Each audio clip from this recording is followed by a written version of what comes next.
আজ 10 জুলাই 2025। দৈনিক যুগান্তরের প্রধান শিরোনাম: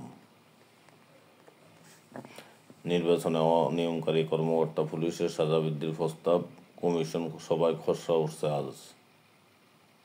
ভারতকে নৈতিক স্বচ্ছতা নিয়ে কাজ করার আহ্বান, শেখ হাসিনা ইস্যুতে প্রেস সচিবের বিবৃতি।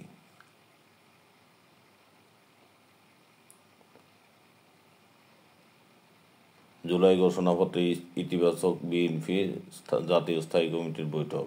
আর্থিক খাতের সংস্কারে অনেক বাধা, অর্থ উপদেষ্টা। দর কষাকষিতে পিছিয়ে পড়েছে বাংলাদেশ, ইউএসটিআর এর সঙ্গে টানা 3 দিন বৈঠক। আওয়ামী লীগ লুটপাটতন্ত্র এখনো কায়েম রয়েছে, তথ্য আফাদা সমাবেশে বক্তারা। ধর্ষণ ও নির্যাতনের বিচার চেয়ে পালিয়ে বেড়াচ্ছেন গৃহবধূ। মব সৃষ্টি করে বাড়ি দখলের চেষ্টা, বিএনপি নেত্রীর রাজধানীর বারিধারায় হামলা ও লুটপাট। ধরন পাল্টেছে ডেঙ্গুর, জটিল উপসর্গ আক্রান্ত হচ্ছেন রোগী। বড়পুকুরিয়া কয়লা খনিতে দুর্ঘটনায় চীনা প্রকৌশলী নিহত।